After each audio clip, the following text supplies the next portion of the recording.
5월 5일 12시 반부터 2시 50분까지 아마 다른 학원 내가 알기로는 지우는 화요일날 수학학원이 있는 걸로 알고 있는데 어차피 정규 수업이기 때문에 저녁에 부르실 것 같아요. 그러니까 만약 갑자기 낮으로 부르시면 안 됩니다. 그러면 3시로 잡아주세요 라고 얘기하면 돼요. 그러면은 문제일 거 합니다. 그럼 여러분들 마음 편하게 수학여행 다녀오면 좋지 않아요? 수학여행 갔다 와서 그날 부를까 했어.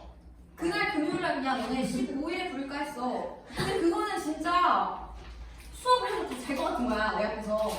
그거는 안 되겠다 싶어서 나름의 어떤 많이 휴부를 본 거예요. 그러니까 여러분들 시간에 맞추려고 진짜 최대한 좀 노력을 많이 한 거거든? 그리고 이제 또 선일여고 애들도 수학여행이 있어. 너네랑 똑같아. 근데 이제 걔네는 5월 17일, 일요일 수업으로 할 건데 걔네랑은 합반을 할 수가 없어요. 25명이에요. 27명에다가 니네 11명 추가하면은 38명인데 그럴 거면 어디 선일여고 대형 강의실 하나 빌리는 게 낫지 제가 이 조그만한 강의실에서 38명을 할 수는 없기 때문에 그때는 합반을 안 할 거야. 그때는 내가 수업을 그냥 2번을 하는 한이 있더라도 합반은 안 할 거고 이번에 5월 5일 날에만 그 12시 반부터 2시 50분까지 이번에 한 번만 대선고 아이들하고 합반을 해주시고요. 착한 아이들이에요. 알겠죠? 그러니까 너무 걱정하지 않으셔도 됩니다. 자 얘들아 우리는 올해 3월 모의고사 총정리 한번 정리하고 갈게요. 지금 너네 문제를 봐서 알겠지만 되게 지문의 내용 자체가 어려워요. 쉽지 않습니다. 그렇지만 그럼에도 불구하고 우리는 또 해야 하니까 선생님이랑 교수님 내용 정리는 이거 총정리로라도 좀 영상 내가 계속 올려주잖아, 그치? 영상을 많이 돌려보고 알겠지? 영상 많이 돌려보고 그 라디오처럼 들으라고 하거든 내가? 그냥 틀어놓고 학교 가시고요. 틀어놓고 그거 들으면서 뭐 이동하시고요. 그러란 말이야, 알겠지? 자, 그래서 우리는 선물 모의고사 내용 정리 한번 가보도록 하겠습니다. Most performance lighting. 자, 뭐예요? 이거 대부분의 공연 조명. 그렇지, 너네가 대답해야 돼. 대부분의 공연 조명은요, is made of. 어떻게 되어 있어? made of. 구성되어 있다. 뭐로 구성이 되어 있어요? number of. 내가 이거 무슨 뜻이라 했지? number of. 많은, 그렇지, 많은 다른 looks, 연출로 구성이 되어 있다라는 얘기지. 근데 이 연출이 어떤 연출이에요? 우리가 뭐라고 불러온 조명 state, 상태라고 부르는 그런 다양한 여러 가지 많은 공연 상태로 조명 상태로 구성이 되어 있어요. Lightning Q가 있었지. 이 Q가 바로 신호였어. 신호, 그치? 많이 부서졌어요, 얘가? 적당히 부서졌어요? 다행이네요. 맛있게 드세요. 자, 근데 이게 바로 상태 변화를 유발하는 아이들이고 전환의 계기가 된다. 배우처럼 돌리죠. 배우들처럼 마치 이 조명도 그 이유 없이 바뀌면 안 된다. 그런 얘기 했었어요. 그치? 그게 무슨 얘기인지 체크하시고. 큐의 필요성이 있었지. 그래서 배우의 행동, 그리고 장면 변화 이런 거에 맞춰서 조명이 변화되어야 했습니다. 첫 번째 예시는 즉각적 변화들이 있었어요. 스위치나 강한 밝기 증가, 그치? 이런 것들. 그리고 예시 두 번째도 있었지. 점진적으로 변하는 것들도 있었어요. 분위기가 서서히 변화하는 아이들. 핵심 질문은 뭐였어? 이 장면에서 혹은 이 작품을 위해서 조명이라는 게 도대체 무슨 역할을 하는지 이걸 우리가 계속 물어봐야 된다라는 얘기를 했었어. 그치? 그래서 이 적용 범위는 뭐다? 모든 순간, 모든 장면, 그리고 모든 전환마다 우리가 이 질문을 고려해야 한다라고 얘기를 했었습니다. 한 줄 핵심은 뭐예요? 공연 조명은 장면마다 목적을 가지고 신호를 통해 적절하게 변화하며 모든 순간에서 그 역할이 끊임없이 고려되어야 한다라고 합니다. 24번 볼게요. 물어보지 얘들아. 방이 뭘 가지고 있다는지 기억나? 소리, 맞아. 방이 소리를 가지고 있다라고 얘기를 했었어요. 왜냐하면은 쟤네가 뭐 하기 때문이에요? impose가 무슨 뜻이야 얘들아? impose? 부과하다라는 뜻이지. 왜냐하면 방들이 부과하거든. 뭘 부과해? 그들 자신만의 특징들을 어디에 부과해? 오디오 시그널, 소리의 신호, 음향 신호에 부과하거든. 근데 어디 안에 들어있는? 걔네 안에 들어있는 그 방 안에 들어있는 음향 신호에다가 방이 그 방만의 특성을 부여해. 그 얘기는 즉슨 방도 하나의 소리를 가지고 있구나 알 수 있다는 거예요. 헤드폰을 쓰게 되면 얘들아 우리가 어디에서나 동일한 소리를 들을 수가 수가 있어. 환경의 영향을 받지 않지. 왜? 음향 신호의 이동 경로에 방이 포함이 되어 있어? 포함이 안 돼 있어? 안 돼 있거든. 왜? 헤드폰에서 바로 내 귀로 직방으로 뚫어오니까, 그치? 그런데 스피커 같은 경우에는요, 환경의 영향을 받는 아이입니다. 왜? 방이라는 게 이제 뭐에 포함이 되어 있어요? 음향 신호의 경로에 포함이 되어 있는 거지. 그러니까 결과적으로 방마다 소리가 다르게 들릴 거야.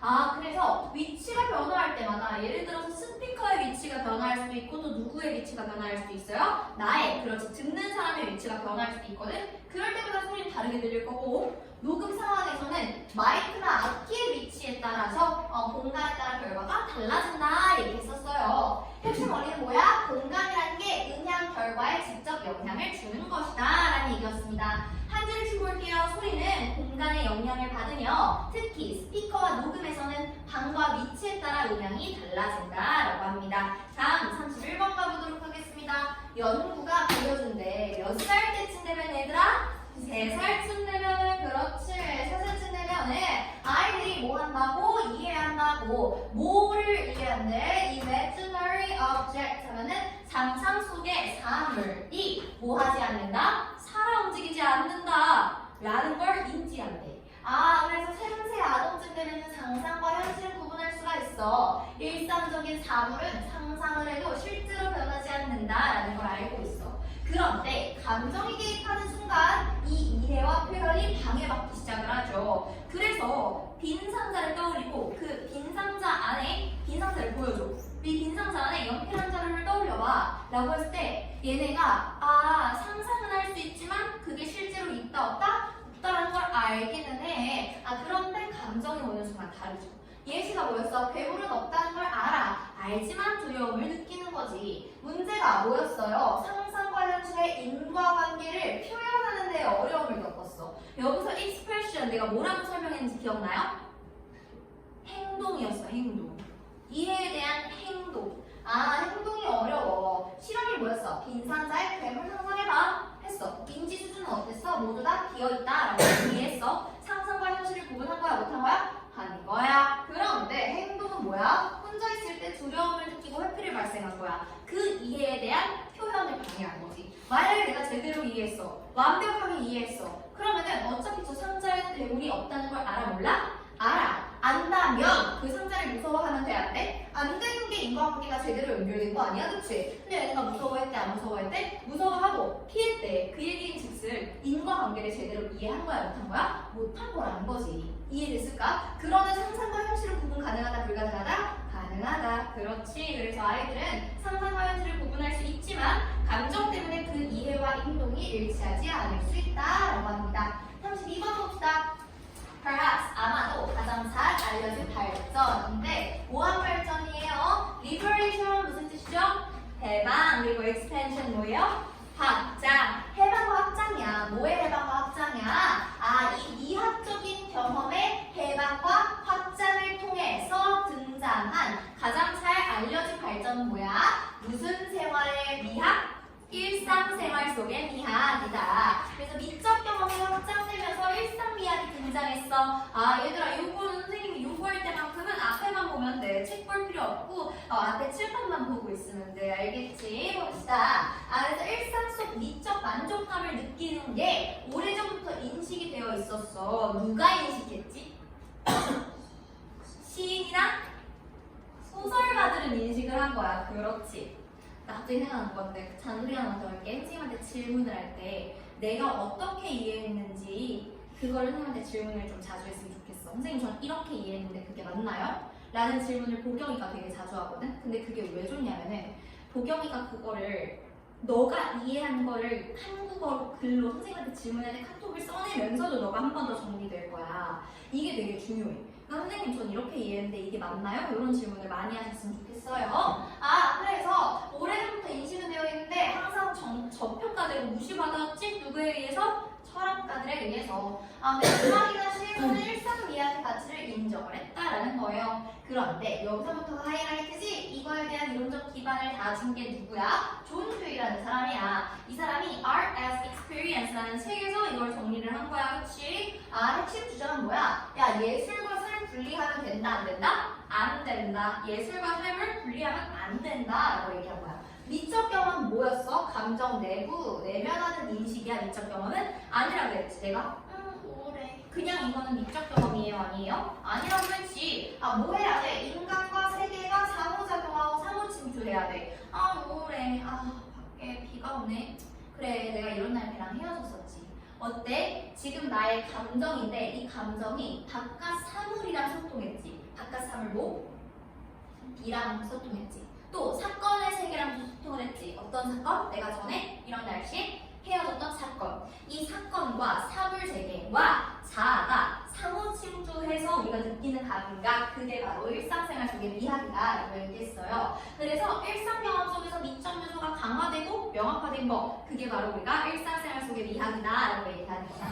미적 경험은 특별한 예술이 아니라 인간과 세계의 상호작용 속에서 일상적으로 형성되고 강화되는 것이다 라고 합니다. 33번 가보도록 하겠습니다. 지우야, 이거는 너가 해석을 좀 해주면 좋을 것 같아.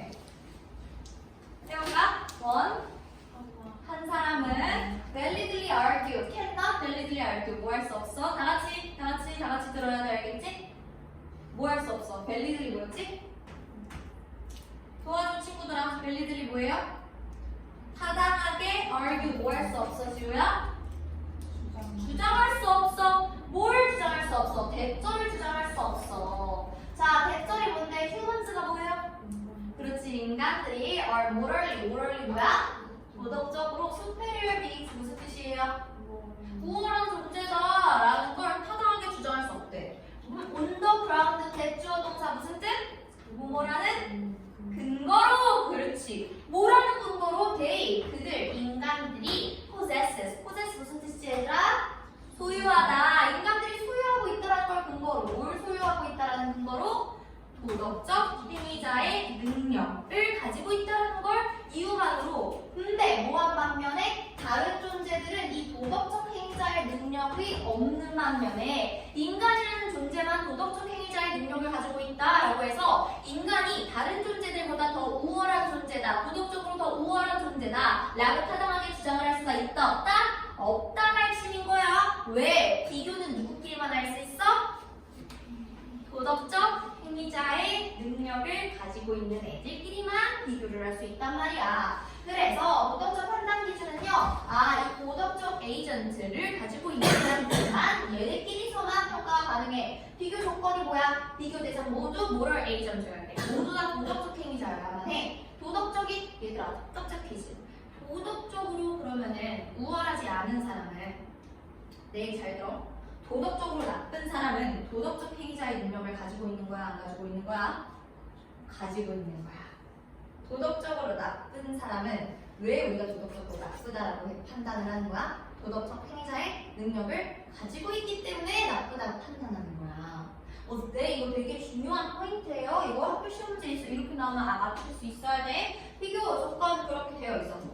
도덕적 우월성은 그래서 뭐야? 아니, 이렇게 모럴 에이전트끼리 비교해 봤을 때 도덕적 기준을 얼만큼 누가 더 충분히 이행하느냐, 그 충족 정도의 차이에 따라서 결정할 수 있다라고 얘기를 했었어요. 필수 조건이 뭐야? 동일 기준을 적용 가능해야 되고 이 범위 내에 존재해야 된다라고 얘기를 했었어요. 동물과 식물은 모럴 에이전트야? 아니야. 그래서 동물이랑 식물과 인간은 비교할 수 있어 없어? 없다. 그래요. 도덕적 우월성은 도덕적 행위 능력을 가진 존재들 간에서만 비교 가능하므로 인간이 다른 존재보다 우월하다고 말할 수 없다라고 합니다. 자, 그럼 4번 볼게요. Such artificial postulates. 그러한 인공적인 postulates, 요런 아이들인데 이런 게 도대체 뭔데? 기계에 의해서 형성되는 침묵에 대한 보완인 거야. 이런 것들이 뭐 하는 걸 도와? 이거 하는 걸 돕고, 두 번째, 그래서 이거 하는 걸 도울 수 있었지. 첫 번째, 만들어내는 걸 도와요. 더 자연스럽게 들리는 억양을 이 기계에 의해서 만들어지는 발화 패턴에서 만드는 걸 돕고, 그렇게 함으로써 얘가 뭐예요? convince가 무슨 뜻이지? 확신시키다. 확신시키는 걸 돕지. 뭘 확신시키는 걸 도와요? AI의 인간 대화 상대에게 걔네가 또 다른 인간이랑 어울리고 있다라는 걸 확신시키는 데 도움을 줍니다. 그래서 효과는 뭐야? 자연스러운 말의 흐름을 형성할 수가 있었고, 짧은 인간을 인식할 때 인간이 AI를 더 인간처럼 느끼게 했어요. 짧은 침묵은 생각 중으로 해석이 될 수가 있었어. 있어. 그래서 이런 부분에 있어서 인간성이 더 강화되는구나, 인간다움이 더 강화되는구나 생각할 수 있었고, 그 다음에 문제는 뭐야? 그런데 여전히 그럼에도 불구하고 얘가 긴 침묵과 잦은 침묵은 얘가 잘 다룰 수 있어? 없어? 없었지? 그래서 AI의 인식이 변화하고 있어. 침묵을 의미 있는 데이터를 보기 시작했거든. 그러나 여전히 한계가 있지? 여전히 수치를 더 선호해요. 이런 것들은 아직 한계다. 그래서 주제문이 뭐예요? AI는 침묵을 인간처럼 보이게 활용하려고 하지만 여전히 침묵보다 소리를 선호하며 완전한 처리에는 뭐가 있대? 은호야, 뭐가 있대? 한계가 있대. 제한이 있고 한계가 있대. 그치? 35번 보도록 하겠습니다. Standardization 무슨 뜻이었죠? 표준화였습니다. 뭐의 표준화야? 정보의 표준화는 내가 여기서 이펙트 뭐라고 해석하라고 해서 기억나? 결과라고 해석하라고 했지. 영향이 아니라 뭐의 결과였다? 인쇄술의 결과였다. 왜냐하면 그 인쇄술이 뭘 가능하게 했어? 정확한 리프로덕션, 복제를 가능하게 했거든. 뭐의 복제? 정보의 복제. 어떤 방식으로? 필사본은 할 수 없었을 그러한 방식으로. 그래서 인쇄술은 정보를 표준화할 수 있게 해준 아이였어요. 그 이유가 뭐였냐? 정확한 복제가 가능해졌거든. 필사와의 차이점이었죠. 비교를 했어. 누구랑 누구 비교했어? 마르콜로 아저씨랑 콜럼버스 아저씨 비교했어. 그렇지. 그래서 필사 시대에 살았던 아저씨 누구예요? 누가 필사 시대에 살았어? 마르코폴로지. 마르코폴로 아저씨는요, 다양한 버전이 존재했어. 이게 정보가 많은 거야? 아니야. 중구난방인 거야. 정보가 많아서 좋다 이게 아니라니까? 여기는 정보가 많은 게 중요한 게 아니라 정보가 단일화되고 표준화가 되어 있어야 돼. 알겠지? 다양한 버전이 존재해. 그래서 뭐가 진짜인지 몰라. 알 수가 없어.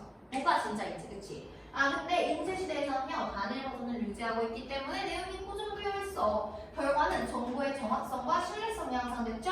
이거를 통해서 우리는 뭘 할 수 있어? 구전 필사 문화보다 발전됐구나라는 걸 알 수가 있습니다. 한 줄씩 뭐예요? 인쇄술은 정보를 정확하게 복제하고 고정시켜 표준화와 신뢰성을 높인 중요한 발전이다라는 겁니다. 그 주제문이나 요지 같은 거 파악하기 힘든 아가들 있잖아. 농담이 아니라 선생님이 이거 총정리 지금 벌써 세 번째지. 25년도 모의고사 총정리 한번 해줬고, 교과서 총정리 한번 해줬고, 요거 26년 총정리 한번 해주고 있거든. 이 모든 거에서 영상 다시 봐서 이 맨 마지막에 한 줄의 글 있잖아. 그거 싹 다 옮겨 적어 단번에. 그럼 도움 될 거야. 알겠지? 너는 그거부터야 오늘. 알겠지? 자, 다음 봅시다. 36번 Archaeological evidence, 이 고고학적 증거가 뭘 시사합니까? 다양한 작물들이 경작되고 있었다라는 걸 제안해주고 있어. 시사하고 있어. 언제만큼이나 일찍부터? 기원전 9,500년이나 일찍부터 이 지역에서 초기 농업은 이때부터 시작이 됐었어. 기술이 발전하면서 생산성은 증가됐고 육체 노동은 감소했지. 그치? 근데 문제가 뭐야? 인구가 증가하고 있어. 식량의 수요가 자꾸만 증가해. 그래서 예측을 2050년 정도쯤 되면은 이 식량의 생산이 70% 이상 증가될 것으로 예상돼. 그래야만 해. 이게 바로 뭐야? 음식에 대한 디맨드. 디맨드가 뭐죠? 수요. 그렇지. 음식에 대한 수요가 이만큼이나 늘어날 것으로 예상이 돼. 근데 제약이 있지. constraints가 있지. 뭐야? 농업이 가능한 토지에 제한이 있었어. 기후 때문에, 지역 때문에, 토양 때문에, 기술 때문에. 추가적으로 어떤 요인도 있어요? 정치나 경제적 요소도 충분히 영향을 줄 수 있다라고 얘기를 했었어요. 현실은 농지 면적이 점점 감소하고 있어. 결론은 뭐야? 음식의 수요는 증가하는데 자원은 감소하고 있어. 이런 거에 대한 불균형 얘기하는 겁니다. 그래서 식량 수요는 계속 증가하지만 농지와 조건은 제한되어 있어. 미래 식량 생산에 큰 도전이 된다. 난제가 된다. 이런 얘기입니다. 괜찮을까요? 자, 잘 들어. 오늘부터 되게 중요해. 정말 많이 중요해. 우선 숙제 먼저 낼 거예요. 이거 PDF로 풀어도 되는데 어차피 너네는 분량이 안 돼서 그냥 내가 핀으로 뽑았어. 이거 서술형 문제는 빼고 프린트 했어요. 서술형 문제는 안 풀어도 돼. 일단은 알겠지? 일단은 이거 2번 모의고사 변형 문제야. 그리고 너네 범위 안 들어가는 거 싹 다 다시 편집했어 내가. PDF도 다시 다운받아봐. 이미 다운받아놓은 애들 있으면 지우고 내가 구글 클래스룸에 오늘 추천해서 오늘 다시 올려놨거든. 편집본으로. 요걸로 풀면 돼. 알겠지? 요거는 오늘 푸는 거야 숙제야? 오늘 푸는 거야 숙제야? 숙제야. 알겠지? 이거는 받자마자 이름 써서 가방에 집어넣어. 이거 혹시 프린트를 잃어버려도 여러분들 PDF로 보면 되니까 상관없습니다. 뒤로 넘기세요. 가다.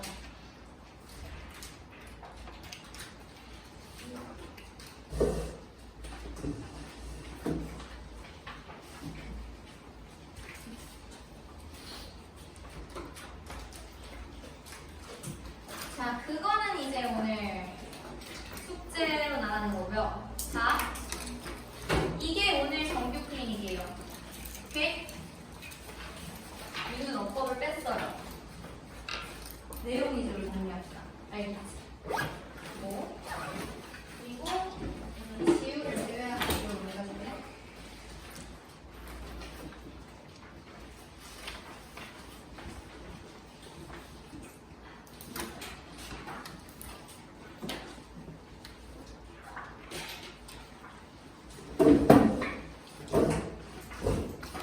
그리고 이서영 씨, 그대는 RT하고 단어부터 읽어봅시다. 이거 같이 맞추셨어? 자, 잠깐만. 얘기 들어봐. 오늘 되게 중요한 거 할 거야. 선생님이 단권 하는 거 가져왔죠? 금요일에 선생님이 단권 하나 가져왔어요. 그거부터 꺼내봅시다. 금요일에 내가 준 단권 하나 꺼내봅시다. 지금 여기 신입이 많아가지고 설명을 좀 해야 돼.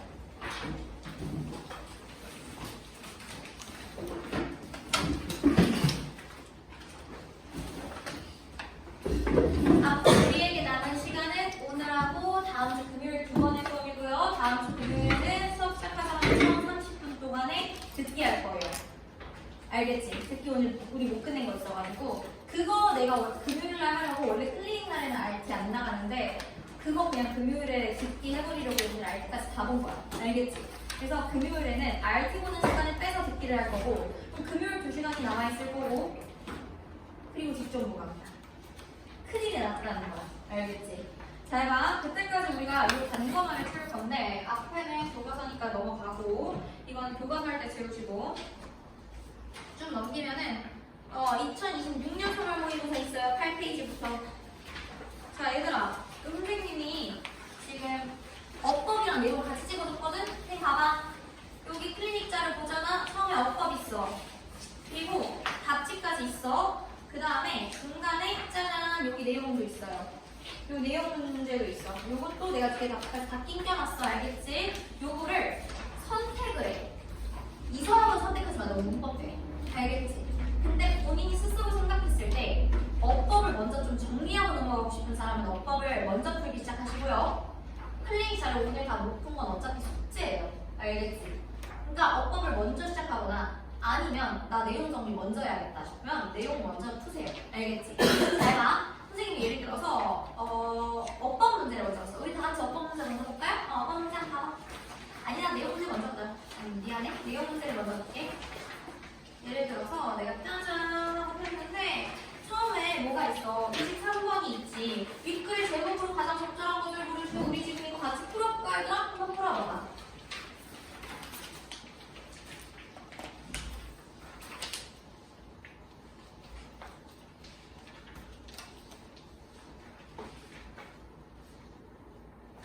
그렇지.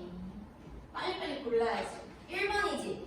봐봐. 이 지문은 뭐랑 관련된 거야? 공연 조명이 어떤 계기로 발생을 하는지, 어떤 계기가 있어야 하는지, 그리고 이게 어떤 목적을 가지고 우리가 공연 조명을 변화시켜야 하는지 그거잖아, 그치? 근데 만약에 내가 이걸 틀린 거야. 그럼 오답 정리를 어떻게 해야 돼? 여기에다가 하는 거야. 내가 여기에다가 예를 들어서 이렇게 하는 거야. 아, 이거는 결국에는 뭐에 관한 일이구나. 네? 아, 아니에요? 손든 거 아니에요? 아, 네. 그 스트레칭이에요? 아, 오케이. 깜짝이야. 자, 그러면은 이 제목이라는 건 이 지문을 아름답게 포괄해주는 거지. 아, 그럼 여기 제목으로 가장 적절한 게 이거였으니까 아, 조명 신호에 있어서 한국어로 정리해도 돼. 조명 신호에 있어서 얘가 필요한 계기 그리고 이 조명 신호의 조명의 목적 이거를 우리가 항상 생각해봐야 한다 라는 지문이구나 체크하는 거야. 괜찮을까? 무슨 말인지. 그리고 뭐 예를 들어서 1번 이런 순서 배열하는 문제 틀렸으면 죄송한데 그건 반성하시고 암기하세요. 내가 순서 틀렸잖아? 그러면은 별표 치고 옆에다가 순서 틀림. 그러면 어떻게 해야 돼? 내용의 흐름을 한국어로 정리해보는 거야. 흐름을. 공연 조명이 이런 상태, 다양한 상태로 이루어져 있구나. 이거 다음에 무슨 내용 나와? 예시 나오거든. 첫 번째 예시가 무슨 예시였는지 기억나? 짧은 거야? 아니면 천천히 되는 거야? 짧고 빠른 거지. 빠른 예시. 빠른 예시. 그리고 두 번째 예시가 그 다음에 나오지. 무슨 예시였어? 빠른 거야? 느린 거야? 느린 거. 그 다음에 이제 우리가 뭐 나와야 돼? 우리가 항상 이런 질문을 생각하면서 도대체 이 장면에서, 이 작품에서 조명이 어떤 역할을 하는 걸까 생각해야 되는구나. 여기 옆에다가 한국어를 이렇게 정리해보는 거야. 이해됐어? 근데 이렇게 내용 문제를 풀다가 아마 빈칸이나 이런 것도 있을 거거든요.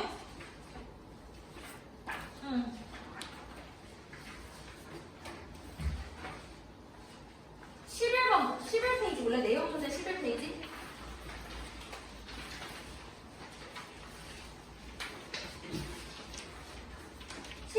페이지의 내용 문제, 그래서 55번 문제 한번 봐볼까, 우리? 여기, 우리 애기들이 상상이랑 현실 구분하는 거, 그 질문이야. 자, 여기에서 이 disrupt라는 단어를 딱 봤을 때 저 밑줄 친 의미가 과연 뭘까? 딱 봤어. 딱 봐도 뭐예요? 몇 번이에요? 3번이죠. interfere with, 방해하거나, or disturb, 혹은, 뭔가 이렇게 방해하는 거다. 내가 이렇게 틀렸잖아?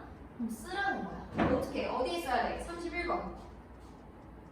봐봐. 31번. 어디 있어요? 디스럽? 여기 있지. 그러면은 내가 이거 밑줄 치고 이거 interfere with 이거 방해한다라는 거구나. interfere with 바꿔 쓸 수 있는 아이구나. 혹은 뭐라고 나와 있어? disturb.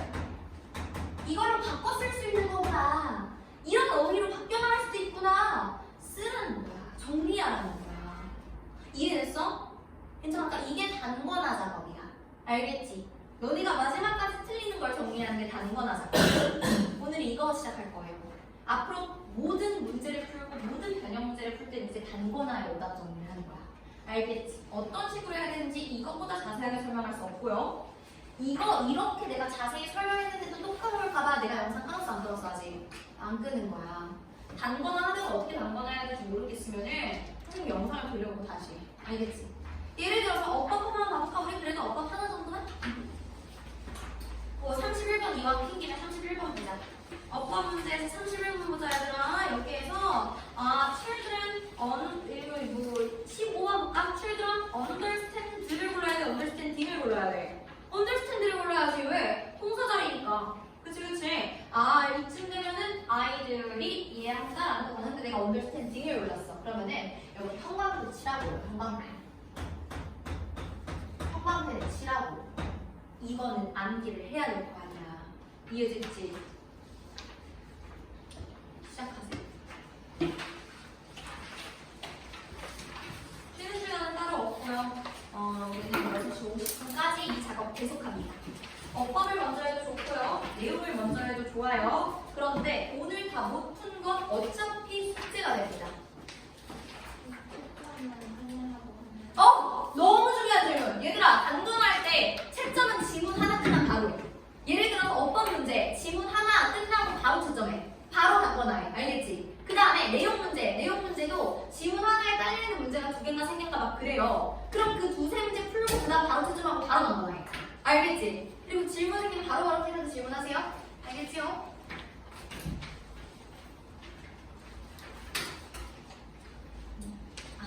센스